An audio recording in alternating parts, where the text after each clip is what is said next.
Kalau sudah zina seumur hidup ya sudah, makanya sebelum kau cerai pikirkan matang-matang, itu aja. Ya kalau sudah cerai kawin lagi tetap hukumnya berlaku. Belum dinansakkan itu hukum itu. Jadi orang yang melakukan perkawinan kedua setelah perceraian ya rasa no. Tetap perkawinanmu itu dianggap berzina di hadapan Allah. Kan hukumnya tetap itu, belum ada hukum yang baru. Nggak ada dinansak mansuk di dalam Kristen. Berarti tidak ada jalan keluar lagi Pak Herben itu untuk Ya mengembalikan. makanya sekali kawin, kawin aja satu kali. Jangan jadi tukang kawin. Kan yang gitu aja. Jadi jangan karena manusia berkelakuan buruk, hukum diobrak-abrik. Yang betul itu adalah kelakuan manusia yang buruk harus diperbaiki oleh hukum. Jangan hukum dirusak, manusianya diapakan, nggak boleh kayak gitu. Tegakkan hukum, walau dunia runtuh. Kan itu kan prinsip hukum kan? Walaupun Iya kan? gitu Pak Herben. Karena untuk anak-anaknya atau gimana dia masih muda. Iya nggak bisa, tetap. Gitu. Hukum nggak boleh dirubah. Hukum itu ya hukum. Itu harus dipegang. Hukum ya hukum. Itu. Jadi cara berpikir kita itu hukum itu memperbaiki. Jangan jadikan manusia merusak hukum. Nah itulah jadi Indonesia nanti jadi koruptor banyak. Oke ya. Ada lagi mau ditanya?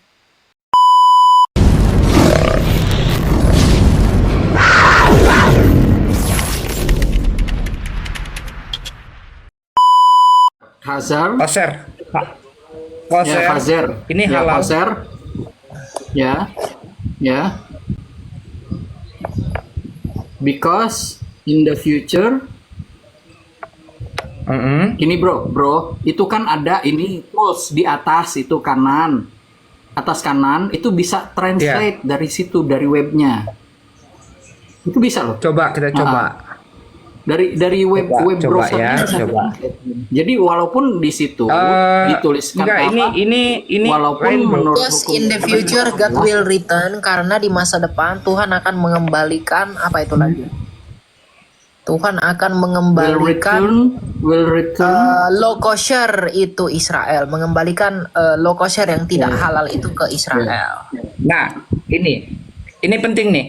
Dalam Di era of Mosiah, di dalam era Mesias dunia, ya. dalam era ada word Terus apa the itu? world large the will world be Ya. Jadi di dunia Purified Mesias secara at luas akan dunia. dimurnikan dan mencapai and achieve mencapai a spiritual yang higher lebih tinggi, spiritual. Ya, level spiritual yang lebih tinggi. Dengan demikian, babi spiritual akan higher menjadi spiritual level. babi akan So diperbolehkan that the untuk pig will dimakan. become permissible. Jadi babi akan diizinkan, ya, akan diperbolehkan untuk Iya. makanan. Ya, iya betul. ya. Terus How How does the square with with one of, aduh ini aku bacanya kurang jelas ini loh, tulisannya kecil-kecil loh. Mungkin Elia bisa baca lebih bagus ya, silakan. coba The yang dari basic belief of, ya intinya gini ya. ya tadi Intinya gini, di era Mesias ya, di era Mesias nanti babi itu akan diizinkan untuk dimakan, betul kan bahasa Inggrisnya? ya. Betul kan? Akan menjadi koser, Akan diizinkan. menjadi koser, sesuatu yang halal. Nah, kita sudah punya Mesias, kita ada di era Mesias.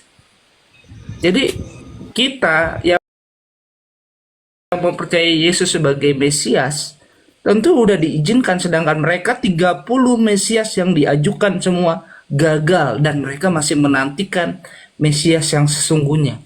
Jadi wajar kalau mereka yang belum punya Mesias ini masih dilarang karena mereka Ya, betul.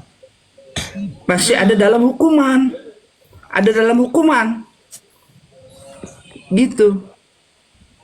Masih dalam hukuman karena Mesiasnya belum datang untuk menyelamatkan mereka. Wah, ini ada Timothy al-awal. Ya kan? Oke ya. Oke, pertanyaan berikut Ya. supaya kita lanjutkan ya diskusinya. Oke, Ibu Ruth Ya, sudah Bu cukup Ruth, ya? kelihatannya masih ada satu lagi pertanyaan Aku apa mau tuh? tanya sebentar Kak Eli. Itu kalau itu tadi ada yang tanya kan ya, darah itu boleh dimakan enggak? Seperti dede. Kalau di Jawa Timur tuh ada dede yang untuk campuran rujak itu darah yang dibekukan itu Timothy boleh enggak mulai dimakan? Timothy alawat. Minta maaf Pak Erben, boleh ciutkan saya Pak Erben? Maaf, boleh Bentar ciutkan ya. saya. Ya. Ya mengenai apa ya? Mengenai darah ya. Tentang darah itu juga ada dua penafsiran ya. Ada yang bilang itu boleh dimakan, ada yang boleh itu nggak boleh dimakan. Nah kalau saya menanggapinya begini, kan Rasul Paulus pernah berkata, kalau bagi seseorang itu berguna, bahwa semua itu sudah halal bagi kita.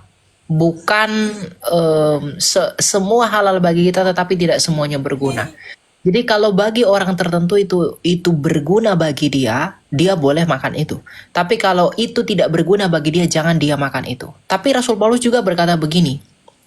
Dia berkata begini, kalau kamu makan sesuatu di hadapan orang yang bagi orang itu najis, maka kamu berdosa. Misalnya, saya punya teman yang nggak mau makan darah, lalu saya sengaja makan darah di hadapan dia, darah yang udah dimasak tentunya, maka saya berdosa. Karena saya menyandung dia dengan apa yang dia percayai dalam hal makanan ini. Begitu. Jadi itu bukan masalah boleh atau tidaknya, tapi masalah berguna atau endaknya itu buat orang itu. Dan kalau bagi kita itu berguna misalnya, lalu bagi orang lain tidak berguna, maka jangan kita makan makanan itu di hadapan orang lain itu yang baginya itu tidak berguna agar ia tidak tersandung. Begitu. Ya. Ya. Jadi kalau bisa sebaiknya darah jangan dimakan karena kita disuruh makan daging. Iya, daging Ya. jadi makanan, darah itu ditumpahkan ya. Di situ nanti kisah Rasul ada juga, itu adalah keputusan Roh Kudus dan keputusan kami bahwa kita harus menjauhi dari makanan yang dipersembahkan kepada berhala, dari percabulan dan dari darah. Nah itu ya. Jadi jelas itu konsili Yerusalem pertama. Tetapi kalau memang kau tidak bisa lagi hidup kalau nggak makan darah, ya makanlah. Tapi perintah untuk makan adalah daging, darah ditumpahkan. Itu yang harus Iya. dicatat juga ya. Oke, saya pikir udah jelas. Oke, Bu Ruth ya, kita ganti ya Bu Ruth. Oke, I love you Lord, monggo. Semuanya Tuhan. Iya, I love you Lord, monggo. I love you. Halo, shalom. Iya, silakan. Mau Shalom. tanya apa? Iya, tanya apa? Oke, di sini mungkin saya mempunyai dua pertanyaan. Yang pertama, di lingkungan saya, terutama, saya ingin bertanya, bagaimana sih kita menanggapi orang-orang yang kurang percaya kepada Tuhan, tapi kita selalu disudutkan. Apa kita melawan atau bagaimana? Atau diam saja kita? Disudutkan seperti apa Tolong supaya lebih spesifik? Karena disudutkan ini bisa juga Contohnya- didorong kau ke pojok. Contohnya, enggak, maksudnya tentang ajaran-ajaran kita loh Pak, gitu. Tentang Alkitab kita, tentang Tuhan kita. Kalau menurut saya, aku nggak suka maksudnya berdebat tentang agama itu, nggak hobi saya Ini gitu. aja. Kayak Ini aja. berbuat dosa aja bagaimana. Jadi kalau saya mengatakan sama orang Kristen yang seringkali dihina atau apapun itu tentang imannya, selalu saya katakan, ceritakan keutamaan Yesus kepada mereka. Mengapa engkau percaya kepada Yesus? Mengapa engkau begitu kagum dengan Yesus? Yang pertama kau harus ceritakan, Yesus satu-satunya manusia yang lahir dari wanita perawan, firman Allah yang diutus menjadi manusia. Iya. Pertama ya.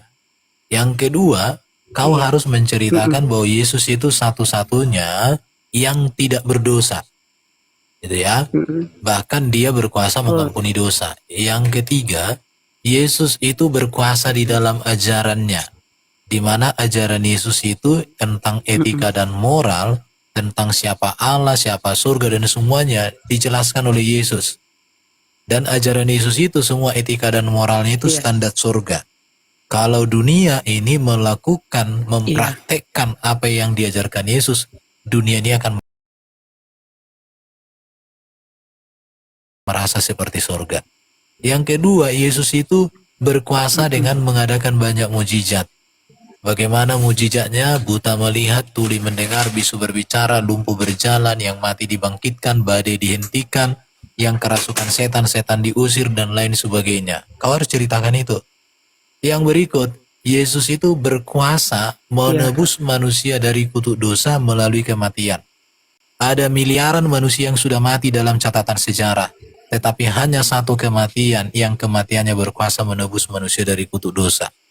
Yang berikut, hanya satu pribadi Yesus manusia yang mengalahkan maut, di mana dia ketika mati dikuburkan turun ke dalam kerajaan maut, dia kalahkan maut itu melalui dia bangkit.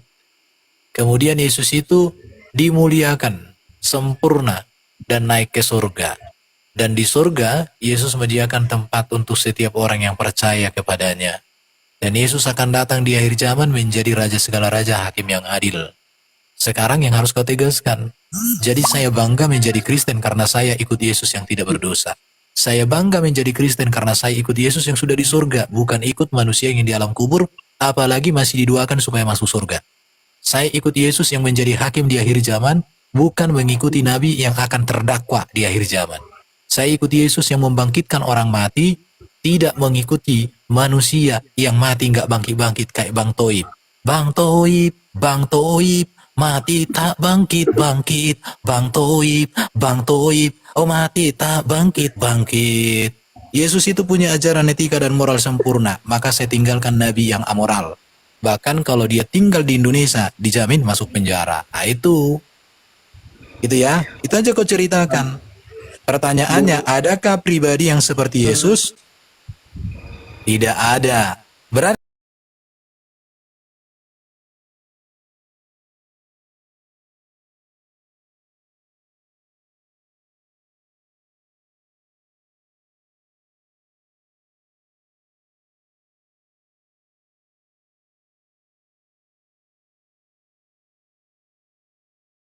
itu aja, itu baru gini.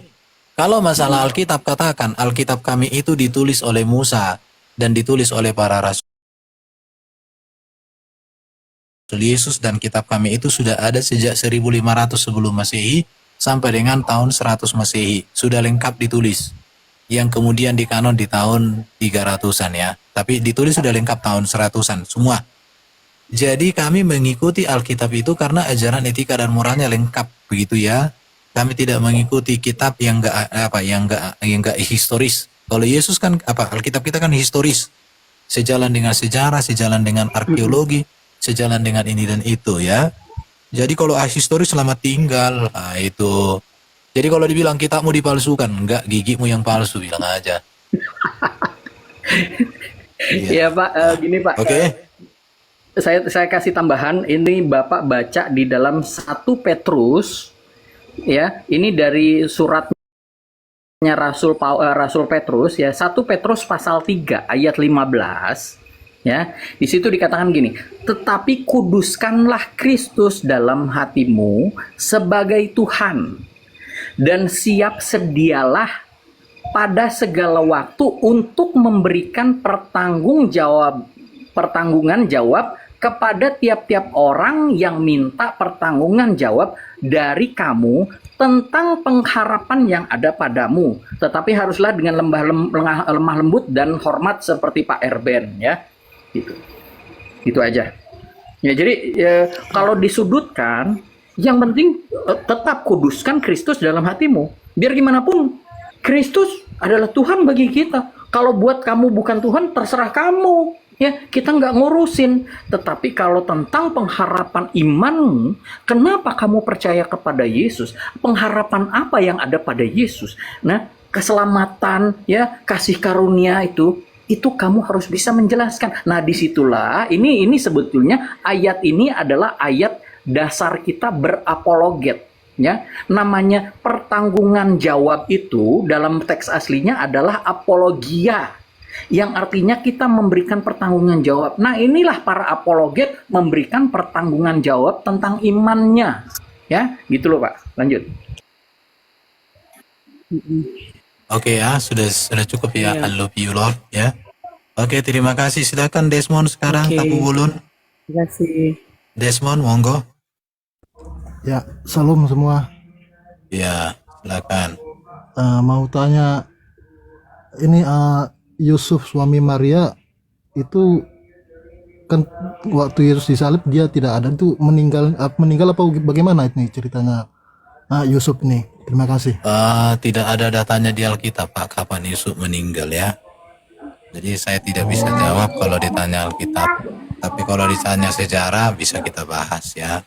Ya, Ada kalau yang sejarah mengatakan, mau- iya, tapi kalau di Alkitab tidak diceritakan tentang kapan Yusuf meninggal.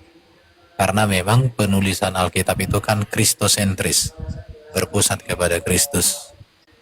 ya. Ya, itu dia. Kalau mata sejarah yang pernah digunakan oleh Profesor Metatron, di situ dia punya buku yang menjelaskan bahwa Yusuf ayah secara hukum dari Yesus itu udah meninggal. Gitu. Iya, kalau kita Ada baca nanti di bisa- dalam Yohanes pasal 2 itu ada peristiwa perkawinan di Kana. Di situ ada ibu Yesus bilang ya bahwa mereka kehabisan anggur. Nah, tetapi di perjamuan kawin itu tidak disebutkan ada bapaknya. Kemungkinan memang bapaknya sudah meninggal. Ya, itu waktu Yesus mulai pelayanannya. Nah, tetapi kalau misalkan kapannya memang tidak sebutkan, ya. Tetapi waktu Yesus umur 12 tahun di kitab Lukas itu masih hidup. Jadi antara 12 sampai 30 tahun ya kita nggak tahu kisarannya tahun berapa ini umurnya. Ya pokoknya di antara itu. Tapi waktu Yesus memulai pelayanannya di perkawinan di Kana itu bapaknya sudah nggak ada sepertinya. Gitu aja. Mungkin dari Bro Elia bisa ini menjelaskan dari sejarahnya mungkin. Sama Pak, jadi bukan apa ya, lebih ke tradisi gereja ya. Kalau di tradisi dikatakan dia sudah meninggal sebelum Yesus melayani, gitu. Karena mujizat pertamanya Tuhan Yesus kan mujizat di Kana dan dia tidak ada di sana, gitu. Jadi Yusuf sudah meninggal menurut sejarah dan tradisi gereja mula-mula waktu itu. Cuma betul kata Pak Erben bahwa dari Alkitab tidak ada disebutkan mengenai Yusuf karena Alkitab itu kristosentris, yaitu berpusat kepada pewartaan tentang Kristus. Tapi kalau untuk dilacak bisa. Kalau Bapak pernah pergi ke Israel, semua tour guide yang ada di Israel itu selalu bilang dia sudah meninggal ketika dia melakukan mujizat yang di Kana itu dia sudah tidak ada. Begitu, ya. Oke ya. Terima kasih semua. Ya, Oke, terima kasih Pak Desmond ya. Kita ganti yang lain. Kita lanjut kepada siapa sekarang ini? Yohanes. Ya, salam Pak Erben. Gini Pak Erben, Silakan. meneruskan pertanyaan yang tadi tentang perkawinan ya. Saya mengutip tadi Saya pikir tentang perkawinan udah cukup Pak. Udah cukup karena udah jelas. kayaknya masih ada ya Pak Erben. Maaf sebentar Udah. sedikit aja. Iya, udah cukup. Nanti ulang-ulang udah 3 kali dibahas Pak. Tapi beda pertanyaannya. Ya udah tanya aja. Nah, jadi misalkan Pak Erben kan ada suami istri yang ditinggalkan, misalkan salah satu meninggalkan. Nah, Udah dibahas jadi tadi Pak. Udah dibahas. Kalau meninggal istrinya atau suaminya boleh kawin lagi. Karena dia sudah selesai. Ayatnya tadi sudah disebutkan Tosikage di Roma pasal berapa itu bro? Roma pasal 7 ayat 2 dan 3. Iya. Ya, begini, Roma Pak pasal Erben. 7 ayat 2 dan 3 sudah terjawab Pak. misalkan dia ternyata terpaksa untuk menikah lagi Pak Erben, nah demi anak-anak. Nah untuk mengembalikan yang tadi Pak Erben bilang itu bahwa dia zina seumur hidup itu seperti apa untuk memulihkannya lagi Pak Erben, itu maksud saya. Ya, kalau sudah zina seumur hidup ya sudah, makanya sebelum kau cerai pikirkan matang-matang itu aja. Ya kalau sudah cerai kawin lagi tetap hukumnya berlaku, belum dinansakkan itu hukum itu. Jadi orang yang melakukan perkawinan kedua setelah perceraian ya rasa no, tetap perkawinanmu itu dianggap berzina di hadapan Allah.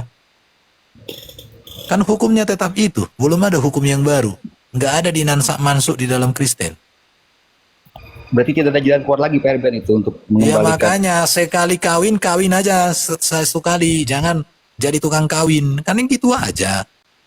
Jadi jangan karena manusia berkelakuan buruk hukum diobrak-abrik.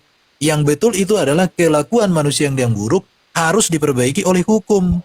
Jangan hukum dirusak, manusianya diapakan, nggak boleh kayak gitu. Tegakkan hukum walau dunia runtuh, kan itu kan prinsip hukum kan? Walaupun Iya kan? gitu Perben. Karena untuk anak-anaknya atau gimana dia masih Iya muda nggak bisa, tetap gitu. hukum nggak boleh dirubah. Hukum itu ya hukum, itu harus dipegang. Hukum ya hukum. Itu jadi cara berpikir kita itu hukum itu memperbaiki. Jangan jadikan manusia merusak hukum. Nah itulah jadi Indonesia nanti jadi koruptor banyak. Oke ya. Ada lagi mau ditanya? Hanya itu sih Perben. Oke, thank you ya, Tuhan berkati ya. Oke, lanjut kepada Timothy Al-Awal. Apa mau kau sampaikan, Timothy?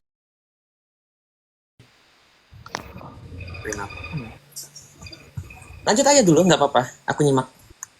Oke, silakan Freddy. Freddy Tankoma. Apa mau ditanya, Freddy Tankoma? Halo, Freddy. Freddy. Perdili. Oke, silakan. Ya, Ferdi nggak ada. Nggak. Oke, silakan Sanita.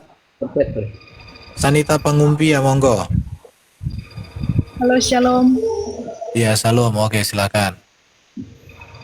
Mau tanya nih, kan kalau dari yang saya belajar juga belajar di video-videonya Elia kan ya,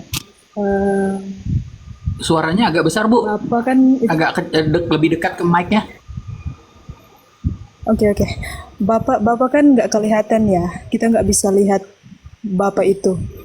Terus tentang ayat Alkitab yang bilang Yesus di sebelah kanan Bapa itu bukan benar-benar di sebelah kanan, tapi menunjukkan kemuliaan Yesus itu sendiri. Jadi nggak benar-benar di sebelah kanan gitu kan ya. Ya, Terus karena Allah tidak punya koordinat, Bu. Iya, jadi Iya. duduk di sebelah Terus kanan makanya- itu berbicara tentang kekuasaan dan kemuliaan. Artinya Allah Bapa menyatakan kemuliaannya melalui Yesus. Yesus menyatakan kemuliaan, keagungan, kebesaran Bapa itu bagi kita. Karena Bapa itu kan transenden. Namanya transenden itu nggak punya titik koordinat, betul juga. Ya, nggak punya kiri dan kanan. Orang maha kuasa, maha hadir. Oke, Iya. pertanyaan kedua apa, Bu?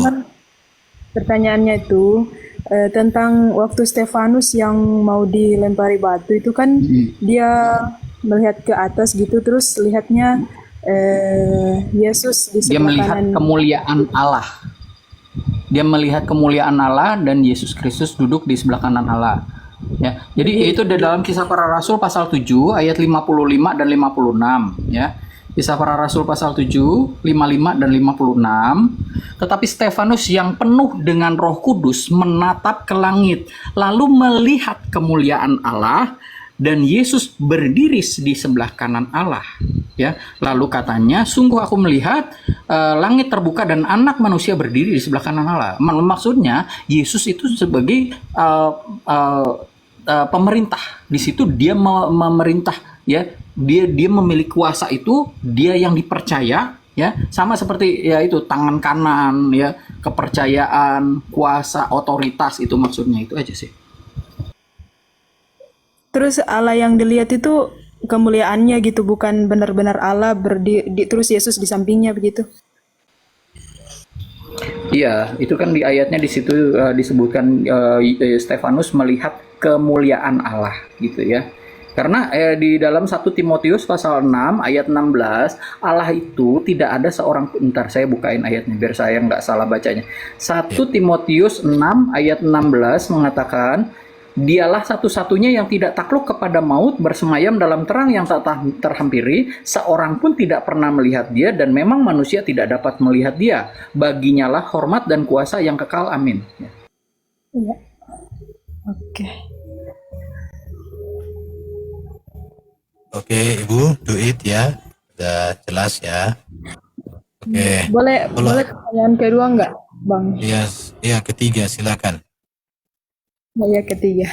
Makasih sebelumnya udah dijawab. Cuman mau tanya tentang kata Tuhan Yesus yang di Yohanes 10 kalau nggak salah ya. yang dia bilang Yohanes 14 ya, dia bilang Bapa lebih besar dari aku. Maksudnya gimana? Jangan nanti ada yang bilang oh Kristenan itu ala minor lah, ala mayor kayak gimana gitu gitu aja. Makasih. Jawabannya terdapat dalam Ibrani 2 ayat 9, Bu. Ya. Ya. Bentar, saya coba cek dulu ya. Ibrani 2 ayat 9. Ya. Kira-kira begini bunyinya. Tetapi dia, ini Yesus, yang untuk waktu yang singkat, maksudnya singkat apa? Karena di hadapan Allah itu tidak terikat ruang dan waktu ya. Makanya kata Rasul Paulus, dalam waktu yang singkat, Yesus ini dibuat sedikit lebih rendah daripada malaikat. Yaitu Yesus, kita lihat yang oleh karena penderitaan maut dimahkotai dan kemuliaan dan hormat supaya oleh kasih karunia Allah, ia mengalami maut bagi semua manusia. Jadi dalam waktu singkat itu dia lebih rendah dari malaikat. Padahal posisinya lebih tinggi dari para malaikat. Buktinya apa? Ya buktinya dalam Filipi pasal 2 ayat 4 sampai 6. Ya. Bentar.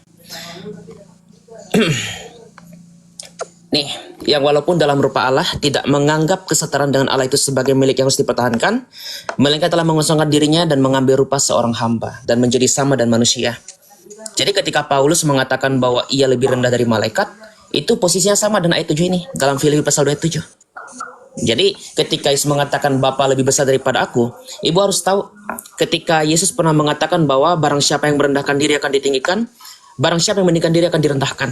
Yesus memberikan figur atau gambaran sebagai seorang hamba yang taat, sebagai seorang pengajar yang baik kepada para murid dan juga orang-orang di sekitar dengan mengatakan apa?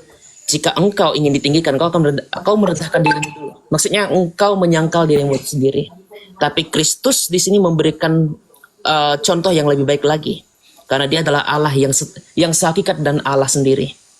Dan mengatakan apa? Yang walaupun dalam rupa Allah tidak menganggap kesetaraan dan Allah itu sebagai milik yang harus dipertahankan, melainkan telah mengosongkan dirinya sendiri dan mengambil rupa seorang hamba. Gitu ya Bu ya. Jadi ketika Yesus mengatakan Bapa lebih besar daripada aku, ya gambaran seperti seorang hamba yang mencirikan sebagai seorang guru yang mengajarkan untuk merendahkan diri itu. Gitu. Yang lain mana? Thank you. Oke ya. Tadi yang sebelumnya di mana Bang? Di Ibrani berapa ya? Ibrani 2 ayat 7 atau 9 kalau nggak salah. Ibrani 2 ayat 9. Oke. 7 tambah Oke, 7 sampai makasih. 9. Ya. Makasih Bu Tuhan ya. berkati. Oke, Tuhan berkati. Oke, silakan do it. Do it. Halo, Halo, do it. shalom. Ya, silakan. Maaf Pak kalau sinyal saya jelek ya. Saya mau bertanya Pak. Ya, Ini monggo. Ya, silakan. Hilang sinyal ya. Ya, Ibu kalau mau bertanya jangan keluar aplikasi Bu ya. Ibu kalau keluar aplikasi kita nggak denger. iya Iya, soalnya jangan maaf. Ini soalnya saya pertanyaannya dari ada anak perempuan umur 20 dari Instagram. Dia kayak ikutin page iman Kristen, tapi dia bertanya pertamanya kenapa apa itu kutuk dosa gini-gini gitu kan. Terus saya langsung ke DM lah kan, karena saya tanya maaf sebelumnya agama kamu apa Kak? Dia bilang, dia jawab calon mualaf katanya gitu. Terus ternyata dia keluh kesahnya, Itu dia bertanya kemungkinan tipu-tipu tuh ya.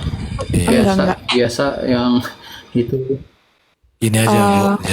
Jadi gini ya. Yang pertanyaan intinya apa yang mau ditanya? Apa itu dosa? Apa itu dia perbuatan nanya, dosa?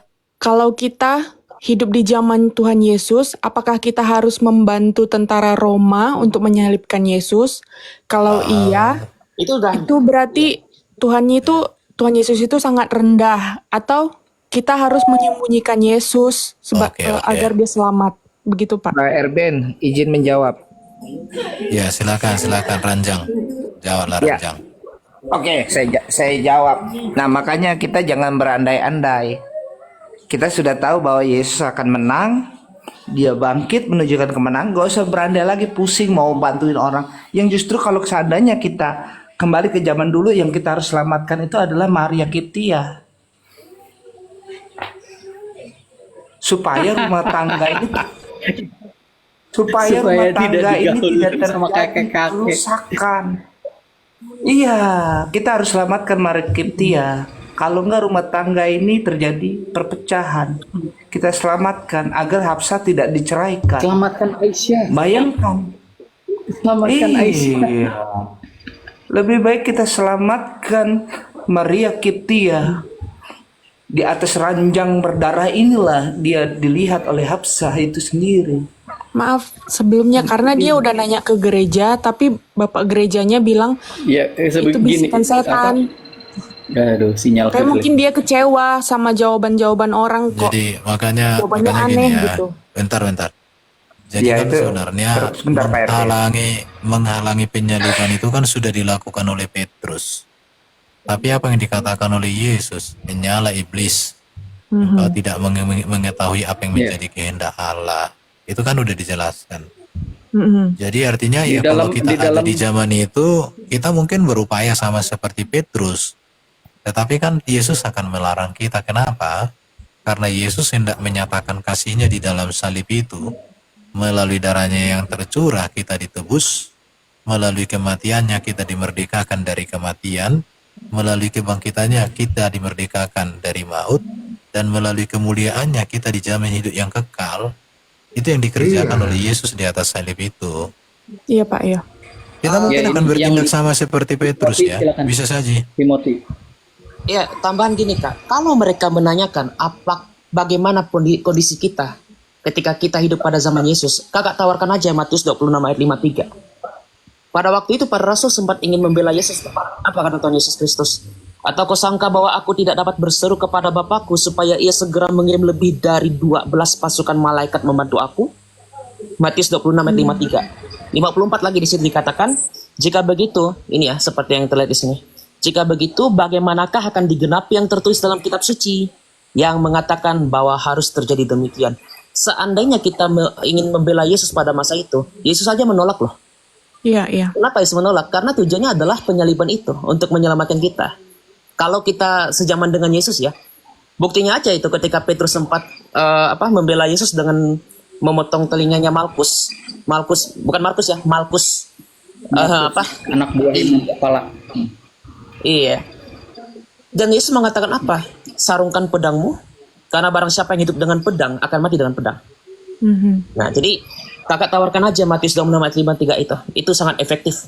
Karena itu saya juga pernah jawab itu kepada mereka. Iya. Dan Matius 16 ayat 21 sampai 23. Itu dicatat itu. Matius 16 ayat 21 itu Yesus mengatakan, dia memberitahukan tentang bahwa dia akan mati dan disalibkan. Terus ayat ke-22 Petrus mengatakan, oh Tuhan tidak, sekiranya hal itu tidak akan terjadi padamu gitu. Lalu Yesus mengatakan di ayat 23-nya apa? Enyahlah kamu iblis ya, karena kamu hanya berpikir apa yang menurut manusia, tidak memikirkan apa yang menurut Allah ya. Iya. Dan di dalam Yohanes pasal 12 ayat 27, Yesus berkata begini, ya sekarang jiwaku terharu. Apakah yang akan aku katakan? Apa yang harus kukatakan? Bapak selamatkanlah aku. Tidak. Ya, Yesus mengatakan tidak. Justru untuk itulah aku kedatang ke dalam saat ini. Yesus memang datang untuk menderita, untuk disalibkan. Lanjut, Mas. Iya. Soalnya dia juga bertanya apakah Yesus keluar dari mulutnya sendiri menyatakan iya saya akan disalibkan begitu. Itu makanya perlu ayat gitu. Yesus 5 kali memberitahukan bahwa dia akan disalib. Iya. Di situ bahkan sampai detik terakhir kan Petrus masih berupaya untuk membantu Yesus tidak masuk salib sampai dipotong itu telinga. Makanya peristiwa penyaliban itu kan semuanya sudah dinubuatkan dalam perjanjian lama. Tetapi ingat, nubuatan itu terbagi dua. Ada yang merupakan program Allah bagi keselamatan melalui Mesias, tetapi ada juga pengetahuan Allah, kemahatauan Allah tentang apa yang akan dibuat oleh iblis di dalam upaya supaya manusia tidak memahami esensi penyaliban. Makanya di situ ada contoh kayak Yudas mengkhianat. Apakah Allah yang merancang Yudas mengkhianat? Tidak.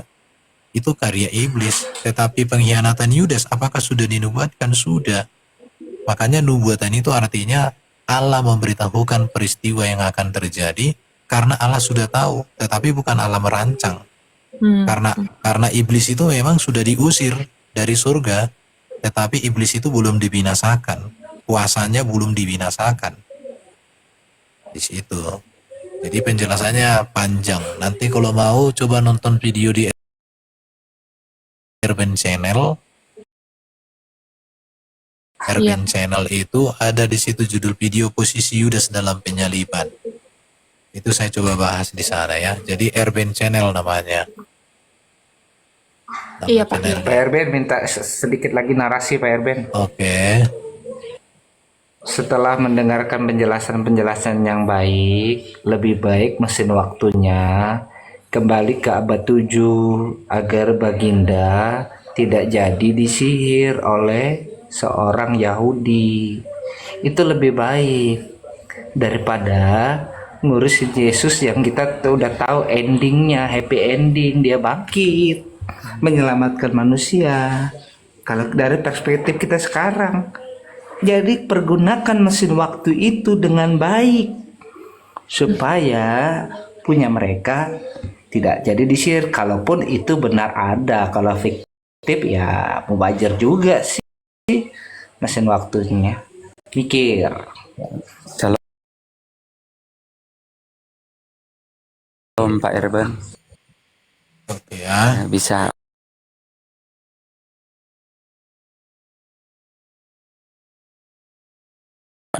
bisa nanya. Sebentar. Bergilir Pak, sesuai giliran ya. Ya. Duit tadi sudah ya. Sekarang bocil, Ya. silakan bocil. Ya, makasih banyak ya semuanya. Ya, Mbak. Oke, Shalom. terima kasih ya. Oke, silakan bocil.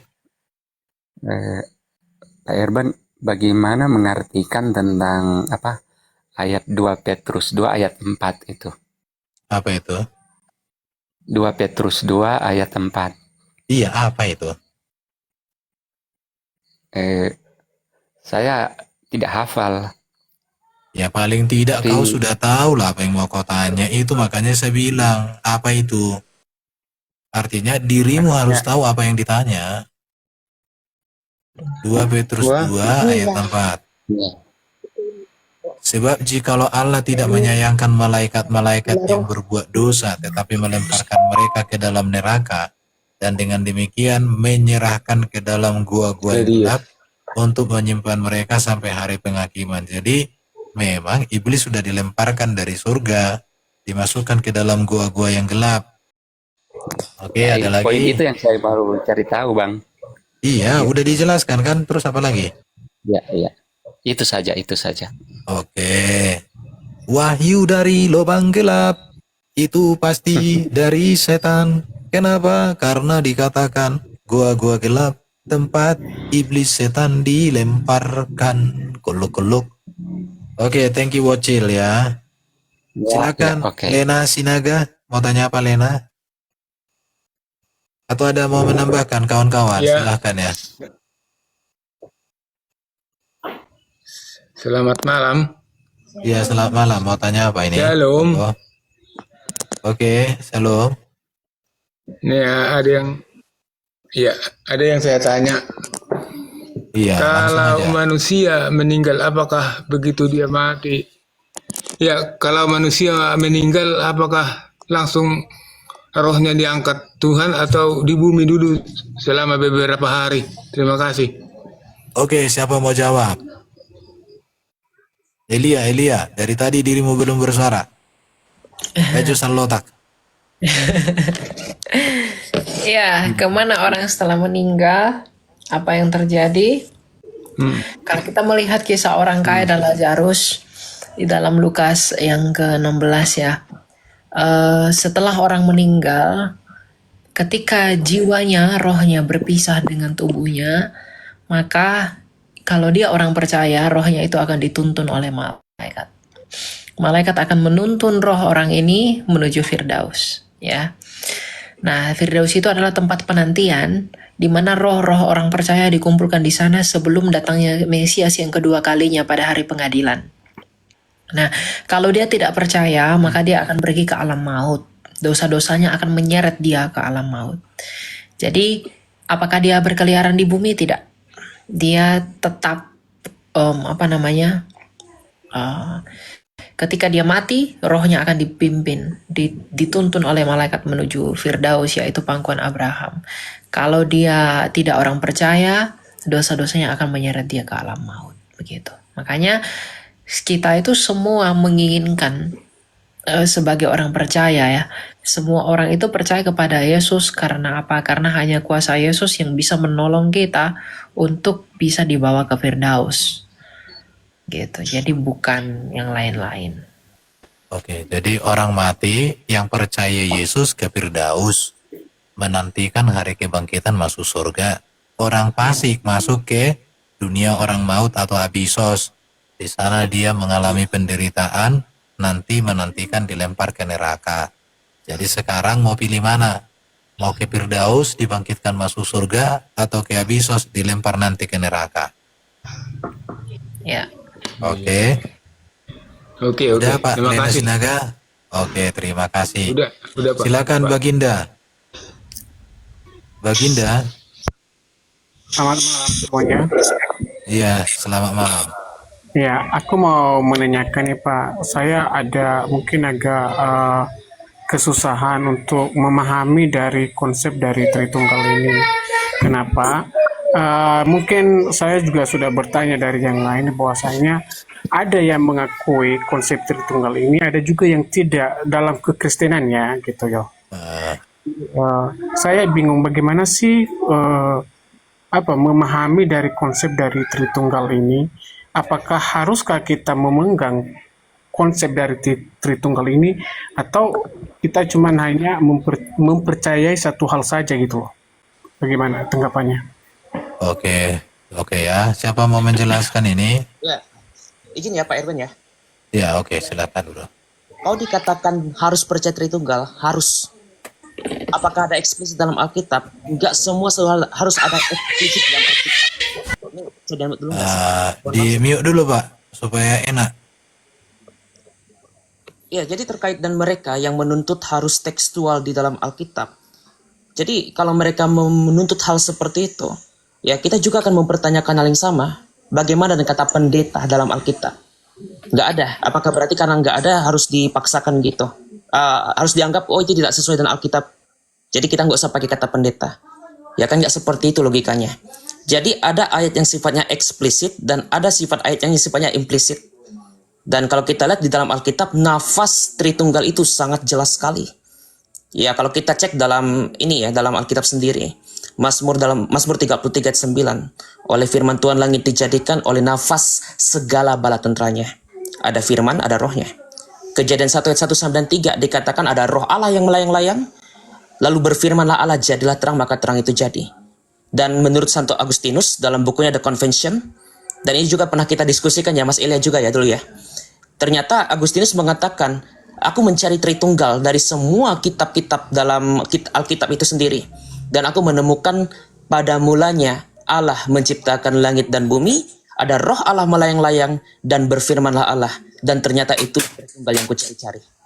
Walaupun tidak ada kata tri dan tunggal gitu-gitu, nggak ada. Lah, kalau mereka umpama nih, bukan hanya di kalangan kawan-kawan kita yang dari yang pro kontra mengenai kata istilah ya. Ada juga ini menjadi hal yang sangat krusial atau yang sering dipakai oleh kalangan-kalangan polemik. Ya, setiap terminologi itu masih ada pro kontranya. Pasti ada pro kontranya. Coba Anda tanya terhadap saudara kita yang muslim. Mereka percaya tauhid, tapi konsep 20 sifat yang disebut ilmu kalam pun mereka ada pro kontra. Ada yang menerima, ada yang menolak.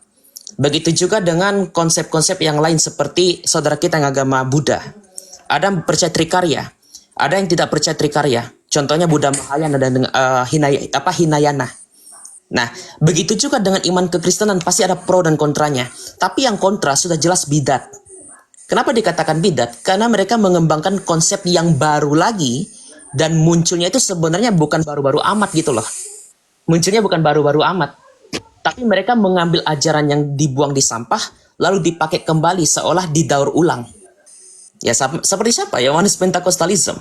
Seperti siapa? Saksi Yehova. Seperti siapa? Unitarianisme. Seperti siapa lagi? Ya, mereka yang akan mengatakan bahwa Tritunggal itu tidak alkitabiah. Jadi mereka harus memaksakan harus ada ayat secara eksplisit gitu ya. Padahal di dalam Alkitab sudah sangat jelas sekali. Ketika di dalam kitab permulaan ada Allah, ada firman-Nya, ada rohnya. Dalam perjanjian baru, Yesus menyatakan bahwa baptislah mereka di dalam nama Bapa, Anak, dan Roh Kudus. Istu onomatu patros, kaitu hugio, kaitu pneumatos. Ya, kayak gitu ya. Agion pneumatos. Jadi ada 3 yang disebut di situ. Bapa, Anak, dan Roh Kudus. Dan terkait dengan tadi, mungkin ada tadi bertanya Tritunggal juga ya. Saya akan menjelaskan sedikit, nanti kawan-kawan bisa menambahkan. Tritunggal itu tidak menjelaskan bahwa Allah itu lebih dari satu. Justru kita percaya Allah Tritunggal supaya kita memahami Allah kita itu hidup, bukan Allah yang sama seperti ilah-ilah batu. Kenapa? Karena ilah-ilah batu itu tidak hidup, tidak memiliki rasional. Tapi umat Kristen percaya karena Allah memiliki hikmat di dalam dirinya, Allah memiliki roh kehidupan di dalam dirinya, maka kita percaya bahwa Allah memiliki hikmatnya atau firman-Nya itu. Ya, ada hikmat, ada firman, ada yang disebut dan logos, dan Allah juga memiliki kehidupan di dalam dirinya.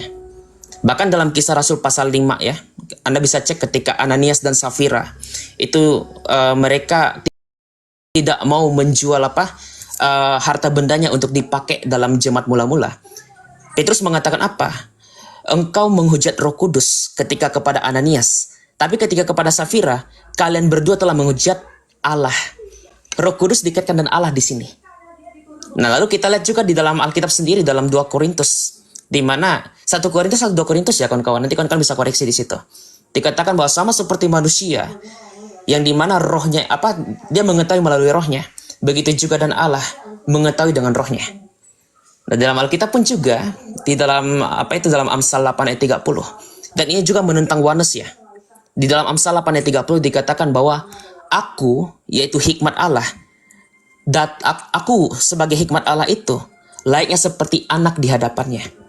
Mereka kan bilang nih biasanya dari kalangan oneness ya, bahwa Yesus itu adalah Bapa yang datang dalam keanakan ketika Bapa menjadi manusia. Nah, ini suatu hal yang sangat tidak masuk akal. Kenapa? Karena dalam Amsal 8 sendiri dikatakan bahwa sang hikmat ini mengaku, aku berada di hadiratnya sebagai seorang anak. Bahkan dalam Kebijaksanaan pasal 9 ayat 2, ya walaupun ini dalam kitab itu ya, dalam kitab Deuterokanonika, dikatakan apa? Aku sebagai teman setahtanya. Seolah-olah seperti ada 2 hipostasis atau pribadi di sini. Tapi itu menjelaskan kepada hikmat yang dibedakan dengan sang Bapa, tapi satu hakikat dalam satu tahta itu. Gitu ya, yang bisa saya tambahkan. Silakan yang lain. Oke, mungkin ada mau ditanya lagi Pak Baginda? Jadi Tritunggal itu bukan bicara berapa Allah, tapi bagaimana Allah yang Esa menyatakan dirinya. Dia menyatakan diri sebagai Bapa yang kekal dengan firman dan roh. Firman-Nya diutus oleh Dia menjadi manusia, namanya Yesus. Rohnya diutus juga untuk menyertai, membimbing, menuntun setiap orang percaya. Itu aja. Ada tadi mau disampaikan Elia? Ya, aku mau ini sih tentang Roh Kudus ya. Jadi Roh Kudus itu kan agak jarang dibahas karena tidak terlalu ditekankan.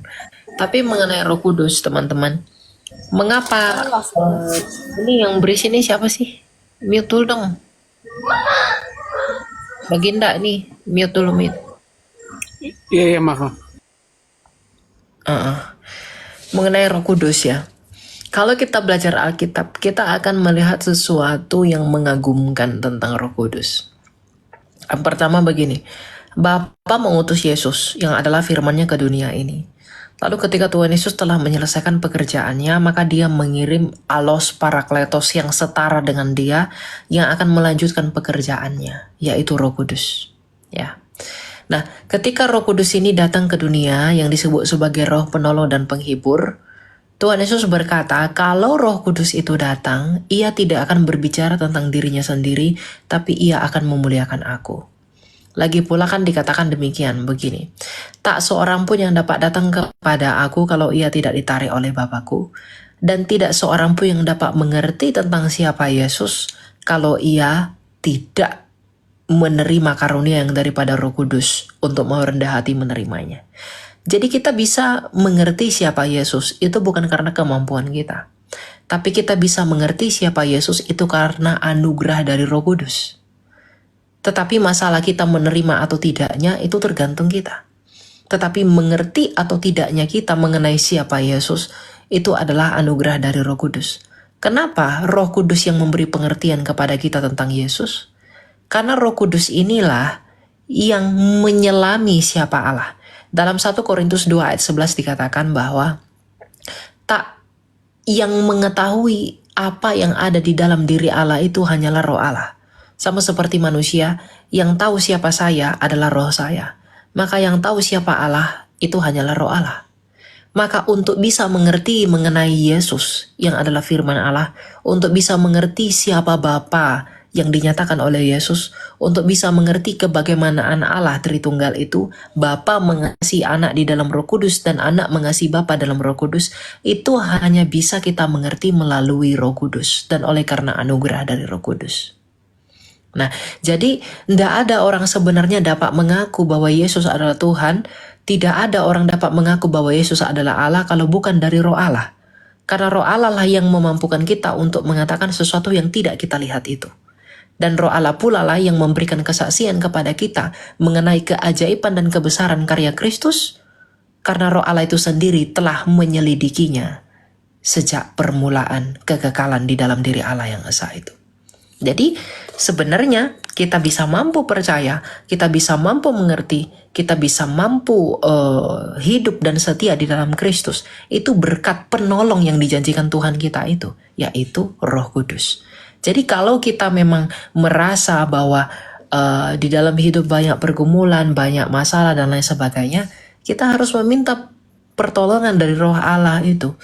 Agar apa yang dinyatakan oleh Roh Allah bahwa kita dituntun kepada Yesus, itu menguatkan kita kembali agar ia berkenan kepada kita orang-orang berdosa untuk tetap setia di dalam Yesus Kristus yang ia saksikan kepada kita. Dan apakah Anda sadari ketika Tuhan Yesus dibaptiskan ada suara dari langit yang berkata, inilah anak yang kukasihi, kepadanya lah aku berkenan. Lalu di sana ada Roh Allah, ada Roh Kudus yang disimbolkan oleh burung merpati. Karena apa?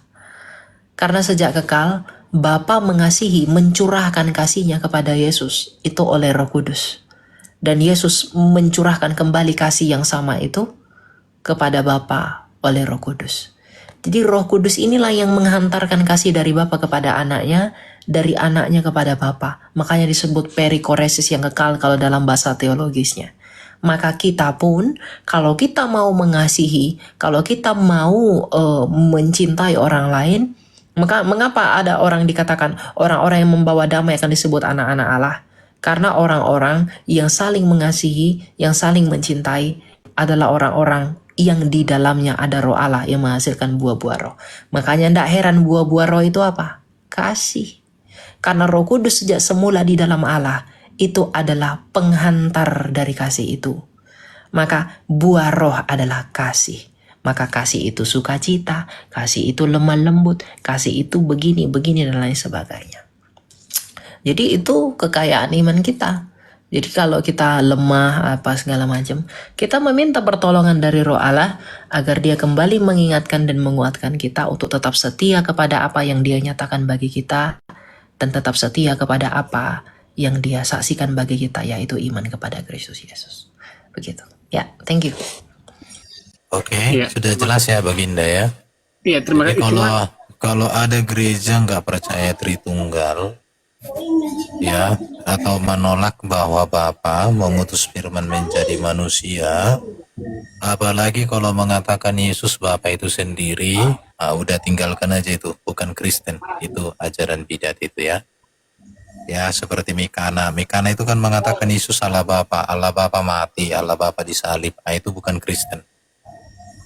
Oke Pak Tampu ya. Pak Baginda ya. Oke, sekarang Pak Tampu, silakan Pak Tampu. Mau tanya apa Pak Tampu? Pak Horas, Tampu. Elia, Horas. Ya, silakan Pak. Ada mau Ya. disampaikan? Ke Elia aja. Tadi saya nonton Pak Diki.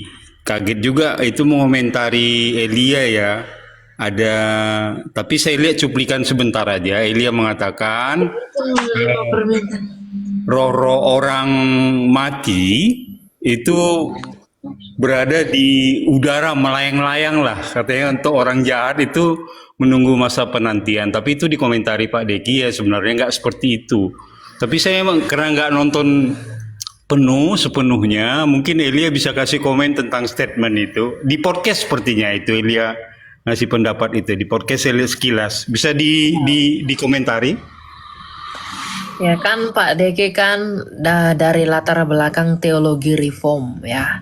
Jadi mereka itu percaya bahwa nanti setelah mati itu langsung surga dan neraka. Nah kalau saya tidak percaya begitu. Saya lebih condong ke penafsiran gereja ortodoks dalam hal ini.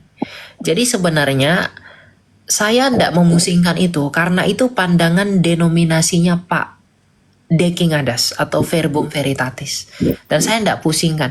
Masalah yang saya katakan orang meninggal kemudian rohnya itu akan dituntut oleh alam maut karena tidak percaya Yesus.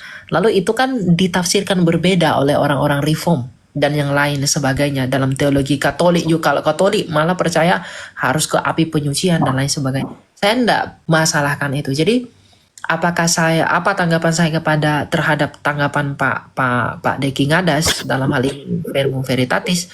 Saya menerima itu sebagai pandangan dari beliau sebagai seorang reform teologi. Jadi saya nggak akan berbantah-bantahan dengan itu karena pandangan teologi yang saya gunakan yang dibantah oleh Pak Deki Ngadas itu adalah teologi ortodoksi.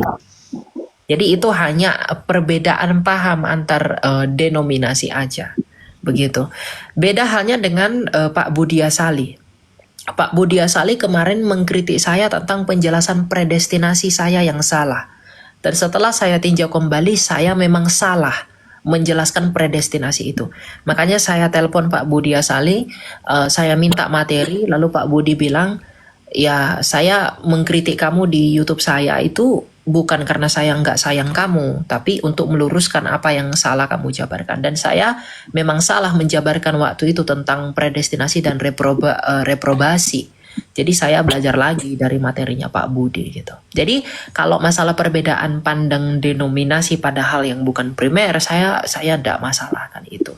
Saya menghargai kebebasan orang-orang untuk mengikuti pandangan denominasi yang dianut masing-masing. Begitu Pak.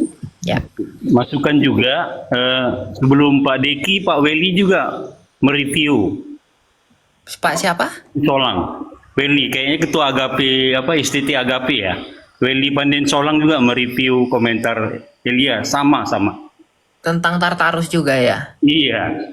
Ya, karena mereka dari menggunakan teologi reform Pak untuk membantah itu. Ya saya enggak masalah dengan itu. Oke, baik, cuma konfirmasi aja. Makasih. Ya.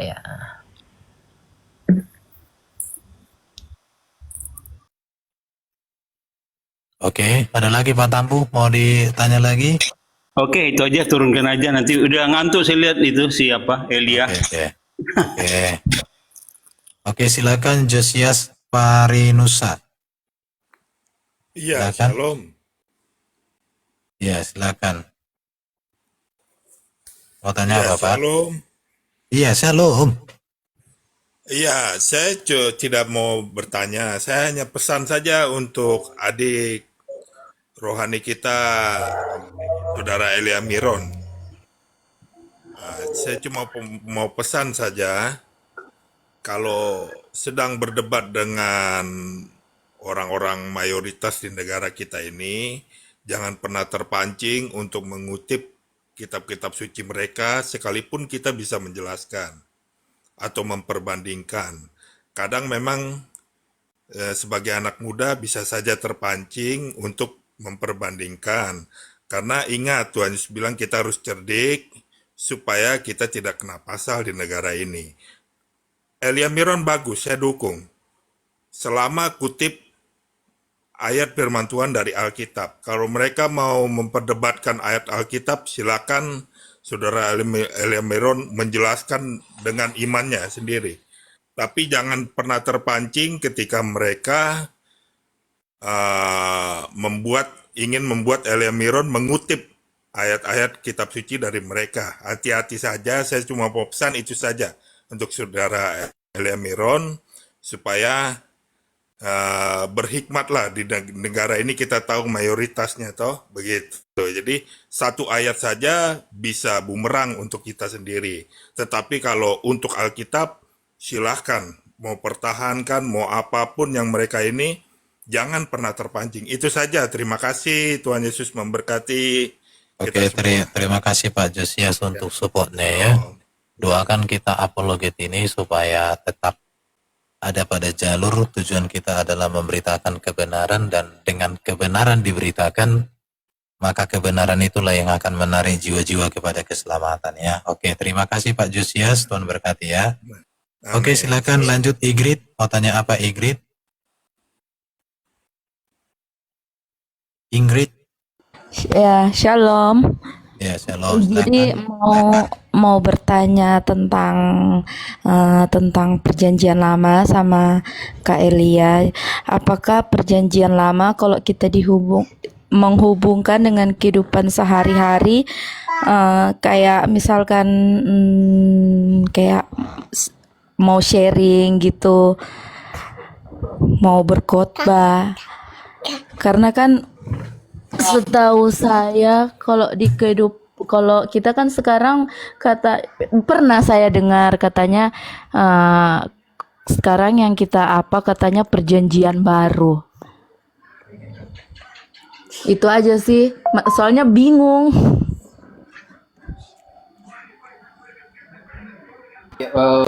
Maksudnya gini, kalau tentang khotbah, sebetulnya justru banyak kisah-kisah inspiratif dalam perjanjian lama.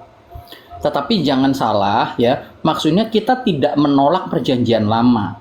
Sebagai orang Kristen justru iman kita itu dari perjanjian lama dan perjanjian baru ya. Efesus pasal 2 ayat 9 Efesus apa Filipi ya? Efesus pasal 2 ayat 18 dan 19 ya.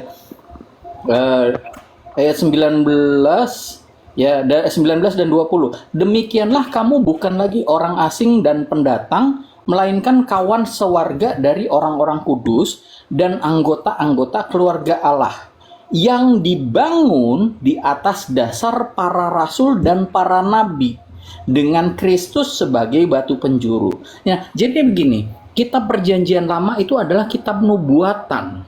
Ya, semua tentang nubuatan-nubuatan itu digenapi oleh Yesus yang dicatat oleh para rasul, murid-murid Yesus, ya, yang ada di perjanjian baru. Kalau nggak ada nubuatan, maka terus ada Yesus tahu-tahu datang. Loh, ini ngapain? Tahu-tahu ada orang mati. Dia tidak akan disebutkan sebagai menggenapi nubuatan. Ya, itu seperti apa ya? Seorang yang klaim saya datang sebagai penyelamat. Menyelamatkan apa? Dari apa? Ya, justru karena ada nubuatan-nubuatan di dalam perjanjian lama tentang juru selamat, maka kita meyakini, iman kita beriman kepada juru selamat yang dinubuatkan itu. Ya, nah, kitab perjanjian lama adalah kitab nubuatan, kitab perjanjian baru itu kitab penggenapannya. Nah, kita harus beriman kepada dua hal ini. Jangan malah membuang salah satunya, nggak bisa. Sebagai orang Kristen kita nggak bisa membuang salah satunya. Itu seperti baut sama mur, sepasang. Ya, itu aja sih dari saya. Lanjut. Ya, shalom Bapak Ibu Saudara, shalom. Ya, Elia Miron, shalom, sehat selalu kamu. Oh, ya, silakan Igrit ya, shalom. Igrit sudah ya pertanyaannya ya. Natal. Udah pas. Oke, terima kasih ya. Silakan Natal, mau tanya apa Natal? Ya, shalom bagi kita semua. Ya, shalom, monggo, silakan ya. Nah, saya sini mau bertanya, kan Kristen tidak mempercayai takdir. Kemudian Kristen juga mempercayai adanya nubuat. Apa perbedaan takdir dengan nubuat? Dan kemudian Kristus sudah mengetahui Yudas akan mengkhianati. Itu takdir atau nubuat? Satu pertanyaannya. Yaitu maaf Os, itu kan apa? Ya, pertanyaannya jangan langsung digas semua. Ya, Supaya nanti konteksnya nanti loncat-loncat kalau pertanyaannya banyak ya. Oke. Artinya tadi apa perbedaan takdir dengan nubuat? Kemudian Sudah itu aja dulu. Udah. nubuat. Oke, satu-satu. Oke, terima Takdir kasih. itu adalah sesuatu yang sudah ditetapkan yang tidak bisa dihindari. Gitu toh. Mau kutuk mau berkat kalau sudah ditetapkan nggak bisa dihindari. Tapi kalau nubuat itu artinya sesuatu yang akan dikerjakan, akan terjadi ke depan, yang tujuannya untuk kebaikan manusia. Untuk kebaikan manusia semua nubuat itu. Baru nubuat itu terbagi dua. Yang pertama berbicara rancangan Allah bagi manusia diselamatkan. Tetapi juga kemahatauan Allah atas rancangan iblis di dalam menyesatkan manusia. Itu juga dikasih tahu Allah. Jadi itu bedanya ya. Kalau takdir itu sesuatu yang ditetapkan yang tidak bisa dihindari. Kalau nubuat itu artinya program Allah bagi kebaikan kita. Sudah paham? Tadi pertanyaanmu ada Yudas. Yudas itu mengkhianat. Itu adalah rancangan iblis. Dan itu sudah dinubuatkan. Artinya Allah ketahui sebelumnya apa yang akan dilakukan iblis dalam menyesatkan manusia. Maka Allah beritahukan. Supaya orang yang percaya kepada apa yang Allah karyakan tidak akan tertipu dengan apa yang dikaryakan iblis melalui Yudas. Paham, Natal? Terima kasih, host. Ya. Nanti kalau masalah Yudas, kau nonton video di Erben Channel ya. Ada judulnya itu Posisi Yudas dalam Penyalipan. Oke, siap. Oke. Teman-teman yang di bawah jangan lupa follow-follow, oke ya? Oke, terima kasih ya. Terima kasih, shalom. Shalom. Oke. Kira Natal Doni. Islam kirain tadi loh. Oke. Doni, silakan Doni. Enggak Kristen dia. Ya. Oke, Doni, mau tanya Pak. Doni, silakan. Ya, shalom bro. Ya. Shalom, bisa dengar suara saya? Ya, silakan Pak Doni. Silakan. Oh ya. Tadi saya mau bertanya nih, shalom ya semua. Salam sejahtera buat kita semua. Salam. Saya mau bertanya mengenai kehidupan Yesus di bumi, mengenai kehidupan Tuhan Yesus di bumi. Saya mau bertanya sama kita semua ini. Saya mau bertanya, apakah Yesus bisa sakit waktu dia ada di bumi? Maksudnya bisa sakit ketika dia kecil sampai dia dewasa sebelum dia disalib? Ini tidak ada datanya Pak, Yesus sakit ya. Tapi kalau menyembuhkan berbagai penyakit banyak, bahkan orang sakit sejak lahir pun disembuhkan. Yang sakit pendarahan 12 tahun, yang sakit lumpuh 36 atau 38 tahun, ya kan? Buta sejak lahir disembuhkan oleh Yesus, itu Pak. Tapi kalau Yesus pernah lapar, ada. Yesus haus, ada.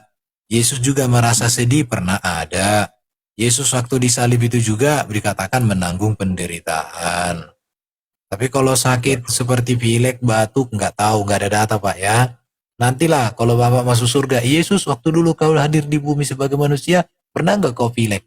Apa obatnya? Oskadon kah? Panadol kah? Nah, gitu Pak ya. Atau ada yang mau menambahkan mungkin? Ayo, Saya tambahkan Pak Doni begini ya. Kalau Yesus dia tidur, dia haus, dia makan ya, itu memang sifat-sifat yang orang bicara tentang dosa ya. Walaupun Yesus tidak berdosa, tapi sifat keberdosaan itu masih ada. Tetapi kalau kita bicara mati dan sakit itu karena dosa. Ya. Mati dan sakit itu karena dosa. Kita percaya bahwa Yesus itu tidak berdosa. Ya. Yesus tidak berdosa, makanya Yesus tidak pernah sakit menurut saya. Kenapa? Sakit itu karena dosa itu sehingga manusia sakit. Yang tadinya Adam Apa itu pada awal yang mulanya. kok ada berisik itu apa itu? Oh, maaf. Iya, berisik. Itu plastik kresek itu. Ya, jadi teman-teman begitu ya. Jadi kalau kita bicara tentang sakit, sakit itu karena memang kita berdosa. Ya, ketika Adam sudah jatuh dalam dosa, maka ada sakit itu.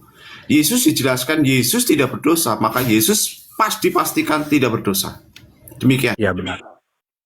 Terima kasih buat semuanya, karena saya ada mendengar juga dari pengajaran-pengajaran tertentu.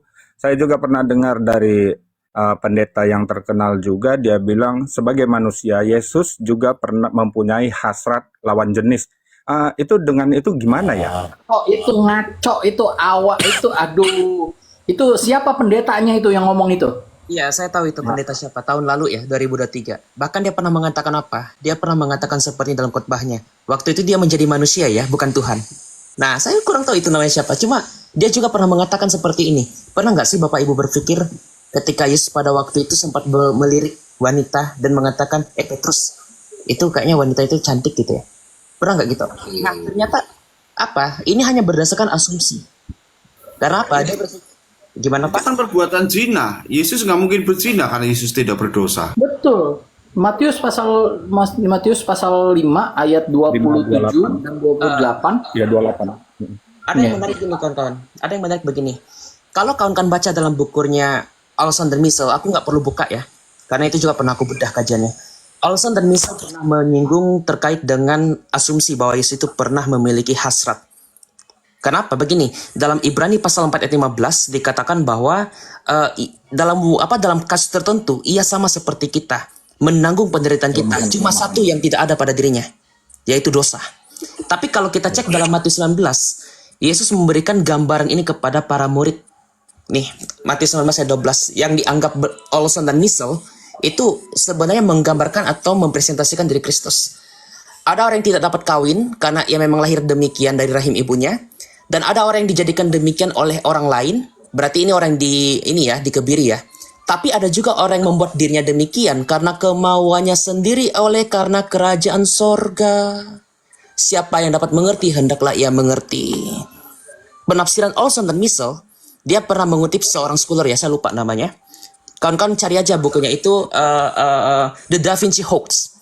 Dalam buku itu dikatakan sebenarnya Yesus memberikan gambaran dirinya untuk menjadi tauladan kepada para rasul. Nah pertanyaannya ketika Yesus mengatakan ada orang yang membuat dirinya demikian karena kemauannya sendiri oleh karena kerjaan surga, apakah itu kecacatan? Ya enggak, itu adalah suatu tindakan Kristus yang dimana tujuannya bukan itu. Tujuannya adalah penebusan, bukan masalah untuk menambah keturunan seperti asumsi liar dari kalangan Ahmadiyah atau seperti asumsi liar dari pemikiran-pemikiran Gnostik. Walaupun sebenarnya pemikiran Gnostik ketika Yesus mencium Maria Magdalena yang diasumsikan itu ada hubungan spesial, ternyata itu hanya kaitan terkait dengan penyampaian rahasia, di mana Yesus itu tidak ingin menceritakan hal yang sifatnya itu nyata kepada para rasul yang lain. Nah itu sifatnya Gnostik. Nah tapi terkait dengan iman kita yang Kristen, Allah itu mampu, Yesus itu mampu dalam segala sesuatu. Ada yang mengatakan seperti ini ya, si Zuma dulu pernah mengatakan seperti ini. Berarti Yesus tidak sepenuhnya manusia dong. Karena sepenuhnya manusia pasti memiliki hasrat seperti kita laki-laki. Sekarang kita balik pertanyaannya. Jika Yesus sepenuhnya manusia, harus mengalami hal biologis seperti kita, pertanyaan juga sama seperti ini. Allah itu maha mampu nggak kawan-kawan? Allah itu maha mampu nggak? Mampu kan? Tapi pertanyaan kenapa mereka mengatakan mustahil Allah menjadi manusia? Ya itu akan bertentangan dengan kodratnya. Katanya maha mampu. Jadi kita balik saja pertanyaan itu kalau dari kalangan-kalangan sebelah. Tapi terkait dengan kita, pakai aja ini. Matius 19 ayat yang ke-12 ini. Karena banyak yang meyakini ayat ini juga adalah pengajaran Kristus yang diberikan kepada para rasul terkait masalah menjadi seorang rahib ya. Gitu. Ya, untuk hidup selibat. Ya, betul. Ya, terima kasih ya buat semuanya sudah saling melengkapi, saling mensupport kita. Jadi saya juga pernah berdebat juga dengan pengajar juga. Saya bilang dia nggak percaya sepertinya kita ini, saya ini dibilangnya saya nggak percaya, seolah-olah saya tidak percaya bahwa Yesus itu 100% manusia. Terus saya bilang, Adam dan Hawa diciptakan itu sebelum jatuh ke dalam dosa, mereka kan 100% manusia. Keyakinan saya, Yesus sama seperti Adam dan Hawa sebelum jatuh ke dalam dosa. Demikian yang makanya Mungkin jangan dibilang Yesus sama seperti Adam, jangan juga. Karena Adam dari debu tanah, Yesus firman Allah sendiri. iya benar, cuman Iya, kan makanya maksud saya, Yesus, iya, jangan dia harus perhatikan narasinya. Jadi, maka dikatakan di dalam Roma pasal 5, Yesus sebagai Adam terakhir lebih daripada Adam manusia pertama. Karena Adam membawa manusia kepada dosa, sedangkan Yesus membawa manusia kepada kesempurnaan kehidupan kekal. iya benar. Jadi jangan disamakan. Tetap Adam dari debu tanah, Yesus firman Allah yang menciptakan debu tanah. Di situ ya, supaya jangan nanti digoreng orang. Jadi narasinya harus diperhatikan, itu aja. Oke, ada lagi mau ditanya, Pak? Oke, siap. Itu aja. Terima kasih. Selamat malam ya. Terima kasih Shalom. ya. Ya, terima kasih. Ya, saya menambahkan dikit ya. Jadi Yesus juga mengatakan manusia bukan hidup dari roti saja. Ya, ini tapi dari setiap firman yang keluar dari mulut Allah. Dan sebagai manusia, kita bukan hidup cuma untuk berkelamin saja. Ya, perbedaan manusia dengan binatang, ya, menurut Aristoteles ada 4 hal yang dilakukan binatang ya di selama hidupnya. Pertama, makan dan minum. Kedua itu berhubungan, ya, berkelamin. Lalu yang satu lagi adalah bertahan hidup. Binatang cuma bisa makan, minum, ngesek, dan bertahan hidup. Lalu apa bedanya manusia dengan binatang kalau cuma bisa yang dilakukan binatang itu, ya? Manusia itu bukan cuma makan, minum, ngesek, dan bertahan hidup. Ada yang lebih dari itu, ya. Tadi Timothy awal sudah menunjukkan Matius 19 ayat 12, ya. Ada orang yang membuat dirinya tidak kawin karena untuk tujuan kerajaan sorga, ya. Yang mengerti biarlah mengerti. Oke ya. Sekarang kita lanjut. Gary, mau tanya apa Gary? Oke, selamat malam semuanya, shalom. Iya, shalom, silakan. Ya, selamat hari Minggu. Sebelumnya saya Gary, saya mahasiswa teologi semester 4. Jadi Pak ingin bertanya, kami kan sementara hermeneutik perjanjian lama dan sejarah. Terus dosen kasih pertanyaan soal kejadian 1 sama kejadian 2. Di kejadian 1 kan pada masa penciptaan langit dan bumi serta isinya. Di ayatnya yang ke-27 dibilang, maka Allah menciptakan manusia itu menurut gambarnya, menurut gambar Allah diciptakannya dia, laki-laki dan perempuan diciptakannya mereka. Kemudian di kejadian 2, di manusia dan Taman Eden, dibilang di sini tidak baik kalau manusia itu seorang diri saja, maka aku akan menjadikan seorang penolong baginya yang sepadan dengan dia. Dan di sini juga dibilang kalau di kejadian 2 baru perempuan diciptakan. Mungkin ini pertanyaan menjebak ya bagi kami mahasiswa dari dosen. Dosen bilang kalau sebenarnya yang betul itu yang mana? Kejadian 1 perempuan dan laki-laki sudah diciptakan bersamaan, atau kejadian 2 waktu manusia dan Taman Eden? Begitu saja Pak. Jadi penciptaan itu dilakukan jadi gini, penciptaan di kejadian 1 manusia itu diceritakan, tapi dijelaskan itu di kejadian 2. Jadi kejadian 2 itu penjelasan tentang bagaimana manusia diciptakan. Penjelasannya, jadi kalimat pendek tentang ada apa, Allah menciptakan laki-laki dan perempuan, tapi bagaimana laki-laki dan perempuan itu dicipta itu di kejadian 2. Jadi laki-laki diciptakan, kemudian perempuan dari tulang rusuk Adam. Itu udah jelas. Udah ya. Penjelasan sederhananya, begini. Kejadian pasal 1 adalah blueprint, cetak biru. Waktu kamu mau membangun sebuah rumah, maka kamu bilang sama ini ya, sama arsitek, kamu bilang saya mau bikin rumah. Nah, rumahnya tingkat 2 gitu. Ya. Nah, lalu dibuatkan blueprints. Nah, setelah ada blueprints, kejadian pasal 2, kamu sewa tukang semuanya kontraktor bangun. Jadi cara orang Yahudi itu membuat tulisan adalah mereka membuat rangkumannya dulu di depan dan penjabarannya kemudian. Ya, itu aja. Lanjut. Iya. Oke, Giri, ada lagi pertanyaanmu? Oke Pak, hanya itu sih. Makasih semuanya. Kak Toshikagi, makasih Pak Erwin. Oke. Yo, thank you. Ya, shalom. Ya. Ya. Oke, Hortam, silakan mau tanya apa Hortam? Ya, salam semuanya, Bang. Ya, shalom, Selamat malam. silakan ya. Ya, mungkin mau nanya ke ini boleh, Bang? Ke Antikris. Apa? Mau nanya ke Antikris? Kami bukan Nah, di Antikris. Wahyu Jangan tanya, mau nanya ke Antikris tuh. Bertanya tentang masalah Antikris. Oke, ini kau siap. bilang. Siap salah, Komandan. Kami bukan Antikris. Iya, itu bahasamu itu. Oke, salah. Salah, Bos, salah.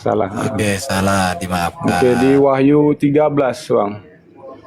Oke, Wahyu apa mau 13. katanya? Dari Wahyu 13 itu mau tanya Mungkin apa? Mungkin di poinnya sebenarnya sih dari ayat 1 masih kurang paham, tapi di poinnya ayat 17 dan 18. Dan tidak seorang pun yang dapat membeli atau menjual selain daripada mereka yang memakai tanda itu, yaitu nama binatang itu atau bilangan namanya. Ayat 18, yang penting di sini ialah hikmat.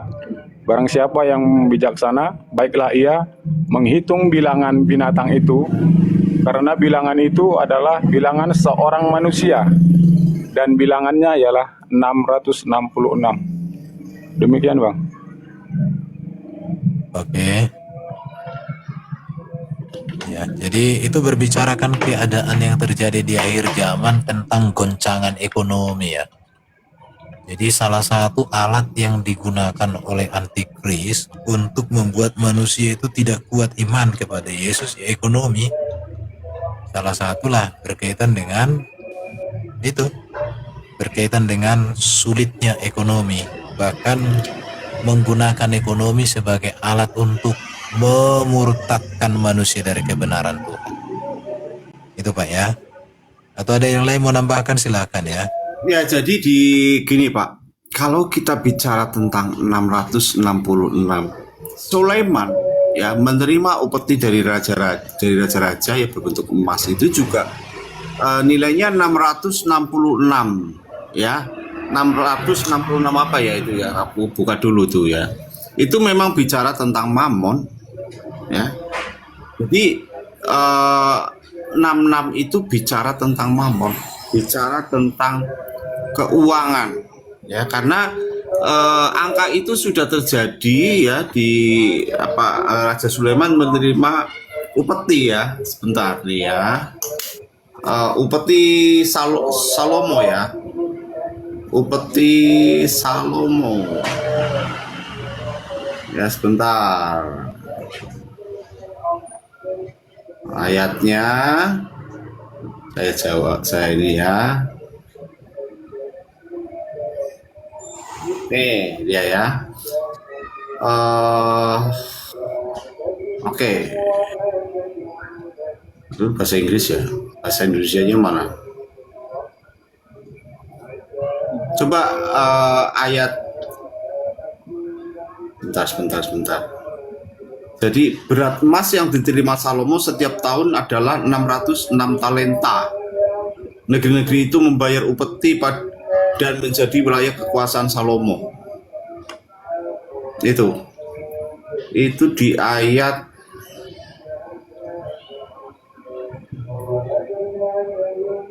Hortam ini kok ada suara-suara noise bro? Di mute ya. 1 Raja-Raja 10 ayat 14 itu ya. ya Ada emas yang dibawa itu kepada Raja-Raja Salomo. 4 sampai 21 sampai 21 lah ya. Coba itu dibaca itu ya. Jadi itu Salomo itu menerima upeti itu 666 talenta loh. Ya. Itu pasti ada hubungannya dengan Wahyu 13 ayat 18. Kalau tentang Wahyu 13 itu sih sebetulnya bukan tentang ini ya, yang dimaksudkan di situ. Makanya ini harus paham gematria. Jadi waktu Rasul Yohanes itu menuliskan ini kan sebetulnya tujuannya dia menulis kitab Wahyu adalah untuk menguatkan iman 7 gereja. Ada 7 gereja ya di Asia Kecil yang dia mau kuatkan imannya. Padahal kan yang dipenjara dia. Harusnya yang 7 gereja ini yang menguatkan iman yang dipenjara dong. Tetapi justru Rasul Yohanes ini yang menguatkan iman 7 gereja. Itu jumlah anggotanya berapa orang? Ratusan ribu. Ya, nah di situ dia mengatakan supaya iman mereka kuat, jangan mereka jatuh kepada penyembahan kepada yang dipaksa ini. Mereka itu harus menyembah kepada satu orang, ya, yang disebut sebagai binatang, ya. Makanya dia mengatakan, kamu lihat itu, perhatikan bilangannya itu. Nah di sini kita harus mengerti tentang gematria di dalam teologi Yahudi ada gematria. Nah kalau kamu menghitung gematrianya 666 itu angka manusia. Nah, kalau ada 3 angka 666 itu berarti raja manusia. Yang saat itu seorang manusia yang menjadi raja yang waktu itu adalah kaisar. Seorang kaisar Nero. Kaisar Nero itu dia selalu dia gila disembah. Ya. Makanya dia menangkap-nangkapi orang-orang Kristen, orang-orang pengikut Yesus itu, soalnya dia mendapat laporan bahwa Yesus itu disembah seperti dewa dengan himne. Nah ini dicatat oleh Gaius Plinius Secundus, ya, Pliny the Younger itu dia mencatat bahwa ada waktu orang-orang Kristen itu ditangkap, ya, mereka itu karena orang-orang Kristen ini menyembah Yesus. Nah sedangkan yang menjadi kaisar di negeri itu adalah Nero yang dia gila sembah. Nah, Nero mewajibkan orang-orang Kristen ini untuk menyembah dia.